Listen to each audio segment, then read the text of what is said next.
Hey, what's up guys? It's Sumer talking to you here, and this is the Jaguar I-Pace EV. In today's video, it's going to be my long-term review with it.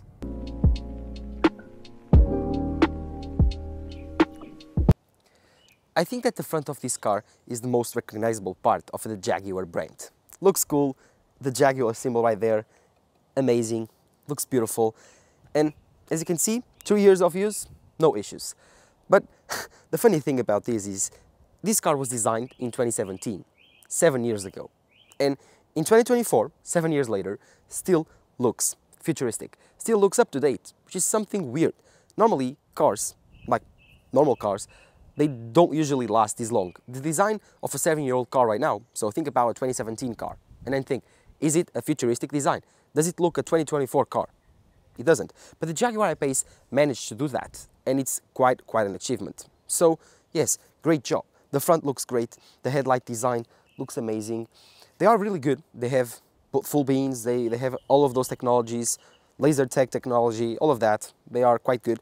I would say that this specific car, my car, does not have the automatic detection for the high beams. So on the highway, you have to control it manually. But I know in the States that's illegal. So yeah, we are in the same boat.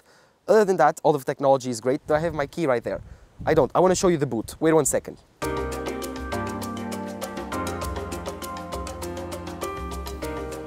So, like I was saying, I went on to grab the key to show you the boot. It opens up just like this.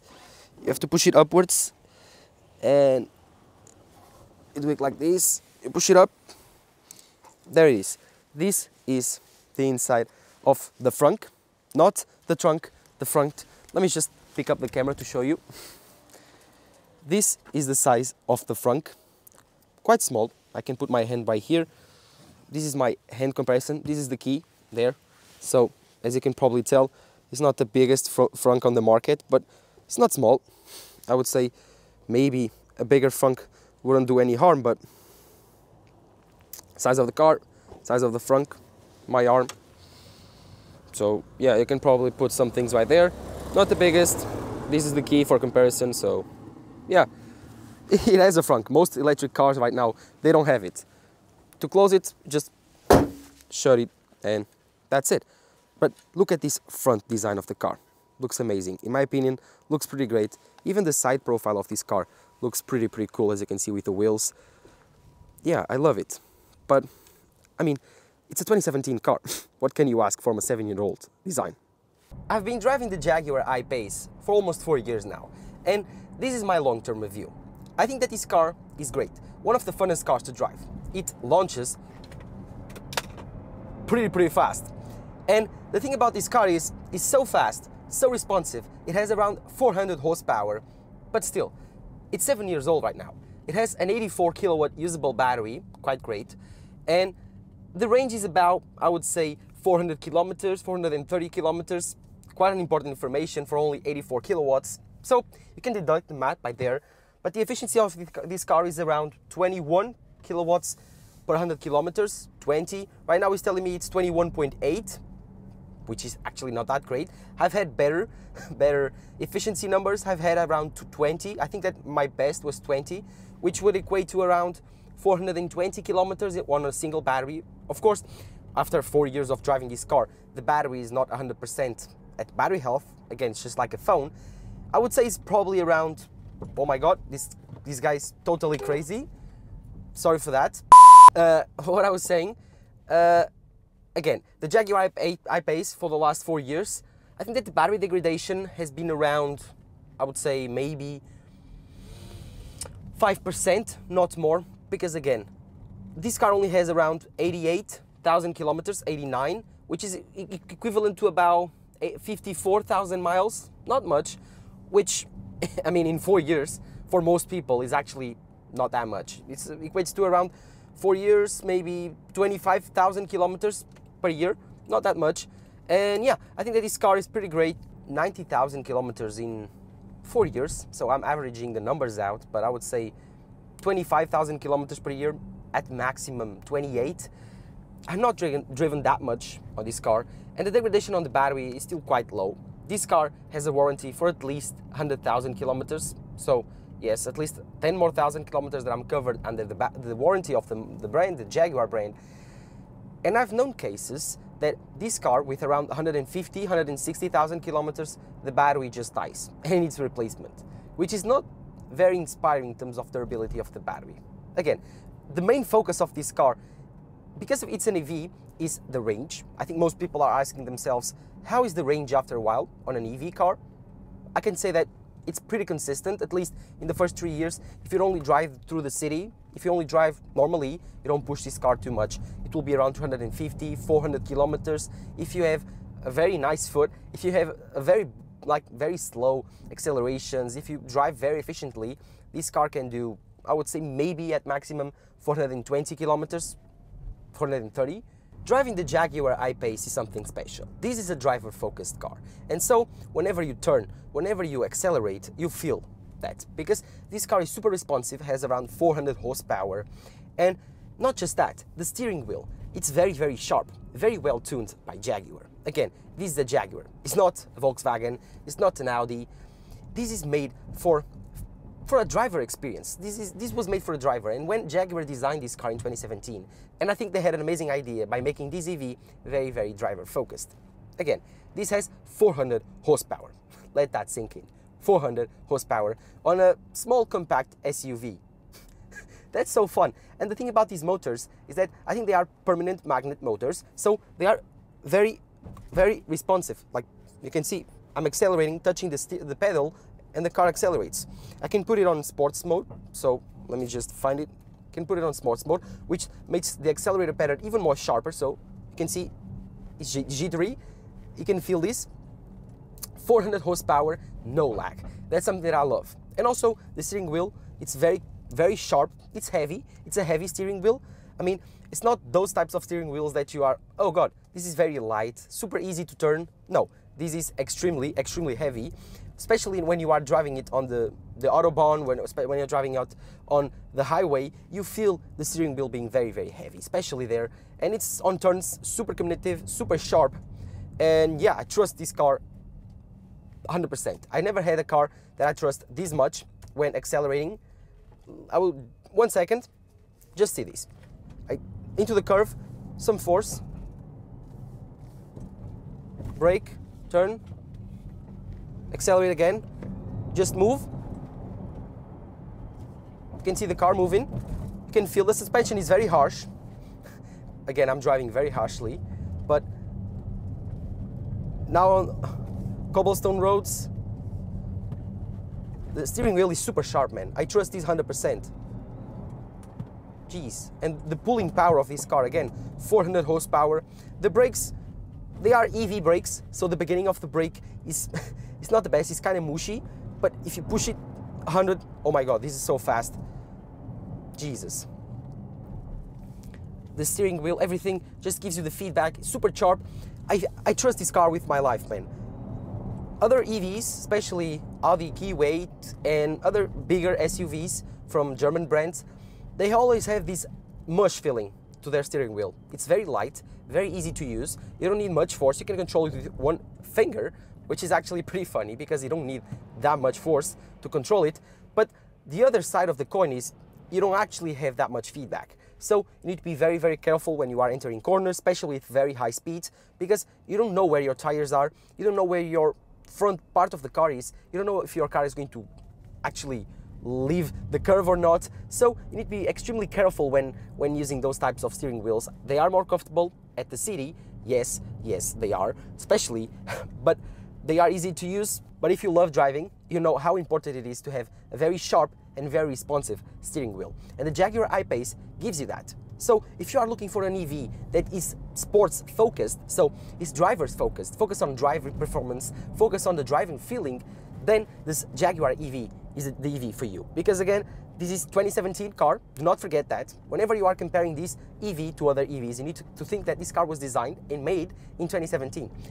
It had a bit of a refresh in the inside in 2019, if I'm not wrong, 2019, 2020. This car is from 2020, but it's extremely driver-focused car. So in 2017, they knew what they were doing and they made an exceptional car at hitting the curves. So yeah, now straight line, you just push it. Jesus, man, this is so fast. God, it gives you goosebumps. It's 0 to 100 kilometers per hour in about 4.4 seconds. Let's test it out. So, like I was saying, let's now test out the 0 to 100 kilometers per hour.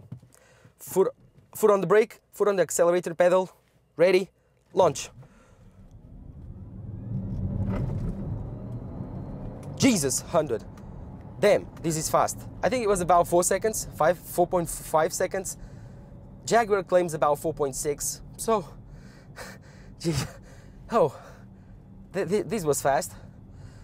Yep, I'm not used to this. I mean, I never used this on this car.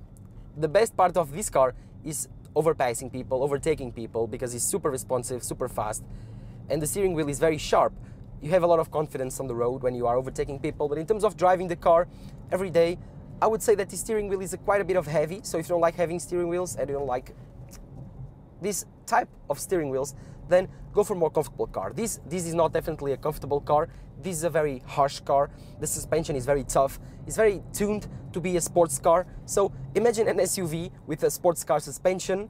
It wobbles around a lot and it bounces a lot. So the springs, they are tuned to bounce a lot. So yeah, this is for a sports car on an SUV. It's the best description I can give you. It's not the most comfortable one. If you have a pneumatic suspension, this one does not have it. I think this has normal coils. It will be more comfortable, but right now, this version does not have it, so quite harsh. But I would say this is a very, very sports car. Its nature is a sports car, and I'd say I love it. The last 3 years have been great as a sports car. If you like more normal EVs, if you prefer more comfortable EVs, this is not the one for you. As for the side profile of this car, as you can see, quite futuristic. I had to grab myself a jacket because it was quite cold, but yeah, I think it looks pretty great. You have the wheels, you have the front, and even the side panel of this car, it's different. Jaguar had to make something different in 2017. Again, in 2017, the biggest EVs, or at least the biggest brand of EVs, was Tesla. Tesla was making the only 100% EV cars at the time. Most brands were releasing conversions of their gas cars into EVs, and Jaguar was one of the pioneers on this market. They created their first 100% focused EV. This car was made from the factory, from ground up, zero, to create an EV car. All of the bits of aerodynamic, you can see that the door handles were pushed inside. If you have the key, you can click it and it will open up. Again, you can click it and it will close up, but they go inside for better aerodynamics. You have side fenders on the front that will give you the air pushed through in right here. You have all of these design bits to make the car even more aerodynamic. This thing right here, this area right there on the back lets the air push through, which makes the car better with downforce and also gives you better range. So all of this, even the antenna for the radio was made aerodynamic. On the front, the same thing. All of the characteristics of this design was for better range, for better looks, and to create a statement. EVs, when they were first launched, at least in 2016, almost 10 years ago from now, Jesus, time flies, they needed to make a statement, and this Jaguar did it. In 2024, again, 2024, 2017, this car does not look old, which is quite a statement. Again, great job, Jaguar, an amazing, amazing design car. 2017 still looks futuristic. It's not the best looking design, but in my opinion, looks pretty great. Again, the back design gives you also the same features for aerodynamic. This fender right here, the same reasons. And the back, I think that the back is the most iconic part and the most controversial part of the Jaguar I-Pace. It has this different look that I cannot explain you. It's weird. It's not the best looking back design of a car. It has this blocky feeling, but it's super aerodynamic. I like this headlight design. I think it looks very sporty. I like the Jaguar big design, also looks really good. This is the EV400 all-wheel drive. Again, all the versions of the Jaguar were the EV400 all-wheel drive. There's no rear-wheel drive version of this car. It has 400 horsepower. It's the I-Pace. It has a quite big boot. Let me see if I can open up the boot from my key. The boot is quite big. As you can see, I have my backpack right there. It's, I would say, 450, 500 liters big, really big, and you also have space down here for the cables. It's quite a nice SUV, quite a lot of space. I had no issues with bags for the airport, the trips, nothing. You have the 12-volt socket right here if you want to charge anything. You have string points for you to put your shopping bags, everything. You can access the middle part of the car via the back, so no issues here. Great boot, quite a lot of space. You also have the front like I showed you. So all of this is automatic, all of this has technology. You have a camera back there to create the 3D view of the car, so great job. The back had no issues. It had the side fenders to let the air through. This is not fake, this is all real. So yeah, I think it looks pretty cool. 7 years later, it's still a futuristic look. So I will take these few minutes while I'm passing through the footage from my camera to my computer to talk about the quirky features that I actually liked on this car on the last 3 years. The Jaguar I-Pace had great technology for its time. 2017, it had incredible technology. Again, on these side view mirrors, I don't know if you can see, there's a camera right there. This is a camera. On the front, let me show you. On the front, this is the camera. Other cameras. And then on this side view mirror, there's the camera. Another, let me see if I can, this mirror right there. Another camera. And more cameras. Let me see. More cameras. Right there. Another camera right there. I don't know if you can see it. Another camera. And is there any more cameras? I don't think so. So you have 1, 2, 3 on the front, 4 cameras total, enough for you to actually create a 3D view of the car. Quite cool. It's on the inside. It gives you where you can park, where you cannot park. It's like a bird's eye view from your car, which is quite fun. I've showed you the trunk. Oh, the fenders I was talking about. So these things right here, these aerodynamic parts, they let through the air, and yeah, gives you lots of aerodynamics. It's true. These are real. So let me show you. You can see these are real. These are not fake. I can put my hand through, and yeah, they are real. This is fake. This is a fake reel. There's nothing there. The Jaguar symbol looks really good. Another fender right there. These, I don't think they are. This is not fake. The air can pass through, and yeah, this gives you lots of air dynamics. Oh, this thing right here, this is pretty cool because the air flushes from where you saw on below the car, goes upwards and passes through right here, upwards, and goes upwards, and then creates a downforce there, which is pretty cool, and downforces the car, gives it better aerodynamics. Again, oh, the wheels, I forgot to talk about the wheels. These wheels, they look amazing. The brakes, you can see they have started to rust a bit, only 3 years, and my country is not that humid, my country is not that cold, neither that hot. The weather is quite nice. It's almost like California weather, so this should not happen, this rusting of the brakes. The wheels, they look quite nice, although they are piano black, they don't have lots of damage. It means I'm quite good of a driver. These tires are, if I'm not wrong, let me see, SUV. They are Eagle F1s, so this is the tire that you put on the car, so they are Goodyear tires. Let me see what size they are. I think they are 21, if I'm not wrong. 21 sized tire. Yeah, I think they are 20. No, 20. You can see there, they are 20 tires. Yeah, I think this is 20. Let me see on the back if they are 20 also. Oh, 22s. So, yeah, I think they have bigger tires on the back than on the front. No, they are 20s. You can see there, they are 20s. They are the same size at least. Yeah, it's quite cool. They have these nice door handles that you can open up, close. Look, listen to the sound of the door. Do you think it's premium or not? Yeah, quite premium. The back has enough space, I do believe. It's quite well taken care of, so not a lot of damage. The seats are made of this fake leather, which I'm not a big fan of, but it's what we have. As you can see, the back there's a bit of a step for the gear tunnel, so if I go inside, you can see that I have to put my quite a lot of space. There's not, I mean, it's not bad. I guess it could be better. You can see that I'm again 1.70 meters. This seat is quite pushed back, I think maximum, because my laptop is there passing through the footage from my camera. And yeah, I still have a bit of space. My feet, they have quite a lot of space also. There you have these things to put your laptop. What I was saying is that this material is not the best. It's not leather, it's not fake leather. It's It's not my favorite. Oh, you have lots of space there to put stuff. You have this speaker system. The speaker system is from Meridian, right there, Meridian. It's quite good. You have this to open up the doors, quite nice. There's enough space to put a small bottle there, not the biggest.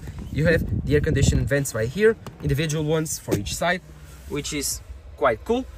Yeah, you have this thing right here that closes, and this is the interior of the car. Water bottle, the camera, that we'll do later, and the laptop passing through the footage, munching through the footage. The steering wheel, this right here, the displays, you have one for the climate control, all physical buttons, quite nice. In 2024, one of the best features of the car. Everyone is taking this out. I don't know why. It's the best way to interact with climate control. The steering wheel looks good, the Jaguar symbol. As you can see, I'm recording, he's making some noise.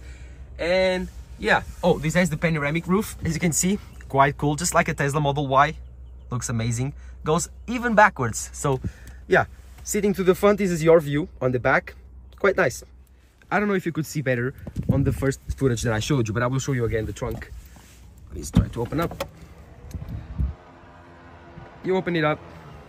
So again, my backpack. Again, this has lots of space, you can see. My backpack there. You can also put your cables right here. The clinging points that I was talking about, right here. The 12-volt socket. Yeah, you can see 3 years of use, not a lot of damage. You have this protection right here to protect your car from your luggage, so no issues there. You have these lights at night if you cannot see anything, so they give you good lighting. The camera that I was talking about later, and yeah, the back profile of the car looks really good in my opinion. So I think that this design looks really good. This is another aerodynamic feature of the car, so the air munches through right here, goes backwards and forces the car down, gives you better aerodynamic. You also have a light right there, as you can see. This is, I think, a brake light. The car is new, 3 years, no scratches, no issues, and it looks pretty great. This is the side profile of the car. The charge port that I forgot to talk about on the video, the charge port right here. This charges at 11 kilowatts, if I'm not wrong, AC and DC fast charging, which is right, this thing is quite stuck. Yeah, this thing right here, fast charges at, I think, 100 kilowatts. Not the best, could be better, but it's a 2017 car, we cannot ask that much. You have some informations there. Just close it, no fancy stuff, just like newer cars, the Taycan, the Audis, no fancy stuff. I really like these wheels. They are the best, one of the best parts of this car at least. The suspension is quite high, as you can see. But yeah, the drive's nice. The steering wheel is really sharp. This is the front of the car. You can see it's the Jaguar. It gives you that look of a Jaguar. The symbol looks pretty great.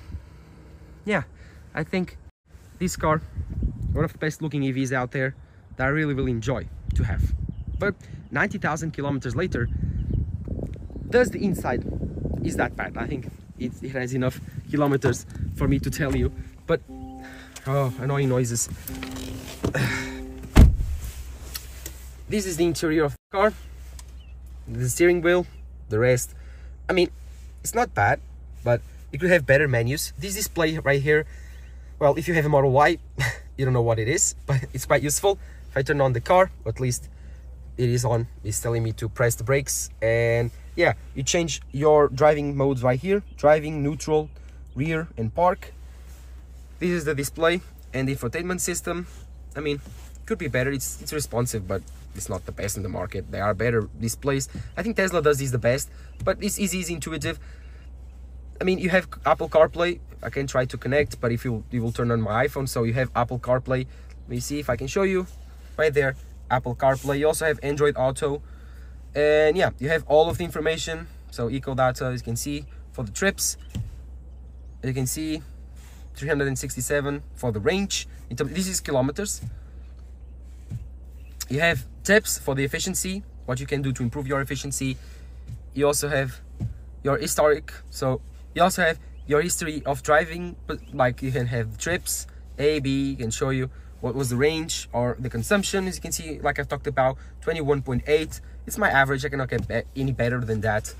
And yeah, as you can see, it has around 88,000 kilometers, almost 90,000 kilometers, equivalent to around I would say 54,000 miles, if I'm not wrong. Right now, I think it has 93% of battery. Can check it right here. So yeah, it has 90% and 90%, 367 kilometers of range with 400 kilometer full back range. So yeah, showed you where the energy is going right now, if it's charging or not. Smart charging. This is quite fun. This was introduced on over the air software updates. So Jaguar does get software updates over the air. You just plug it to the plug and it actually does it. You don't need to go to Jaguar, so that's quite nice. I was afraid that this not being a Tesla, I would have that issue. One thing that I don't like about the steering wheel is these buttons. So they are not touch buttons, they have capacitive buttons, they are real buttons, but they are all on the same button. So you just press different places of the button and gives you different things. Quite weird, feels cheap, and because it's piano black, gets dirty quite easily. Again, the piano black theme is not the best. You can see the dust, but it actually does not smudge that much. So at least that's a cool thing.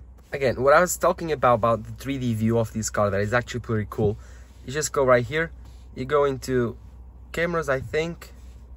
Yeah, see it. This is the thing they showed you. So, God. Oh, so you have, I think, 6 cameras from this view. You have the side cameras. This is the back camera. You have the side cameras of the car. This is the 2 mirrors, and then the front. So there are 360 cameras probably on the mirrors, and they give you different looks. But I think that the better one is the one with the car. So, oh yeah, right there. You can move it around, so you can move it.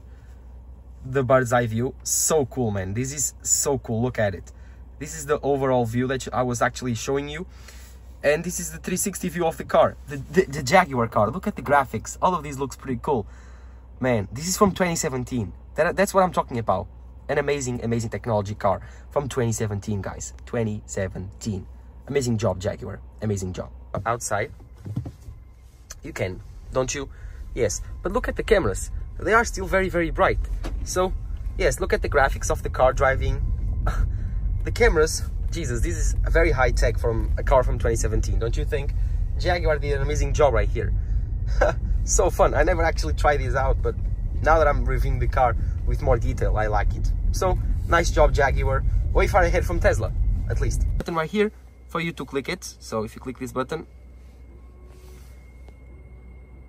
it will wash the camera. Oh my God, this is so cool. Such a big gimmick, but it works. So Jaguar, this is a very high-tech car from 2017. Thing that is actually very annoying, and I forgot to show you, and it actually started happening in the last 2 months, is this noise. This is the AC noise. This is extremely annoying. It's this very high-pitched noise. I will shut up for you to listen.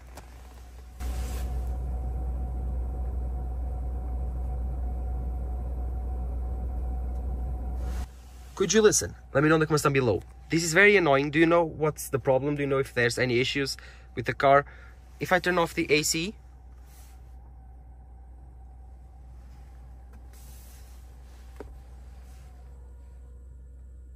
it's off. It stopped. Turned on again. So on, you turn on, stops. You turn it on.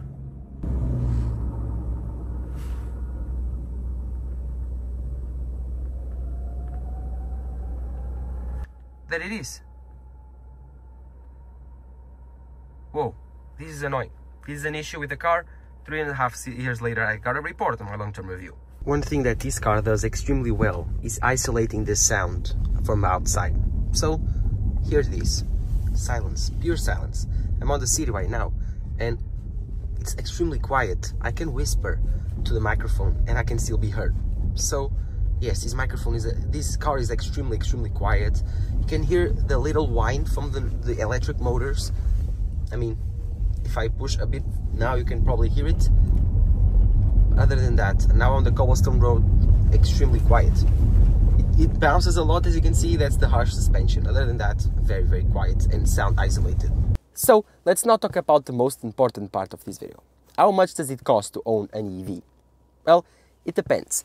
But I can give you right away the numbers. This car consumption is about 21.8 kilowatt per hour per 100 kilometers. So it actually spends about that times your pricing of the electricity. So let's imagine right now I think I pay 50 cents per kilowatt in my country at home. And if you times that by 21, so per 100 kilometers, you're actually spending about 3 euros.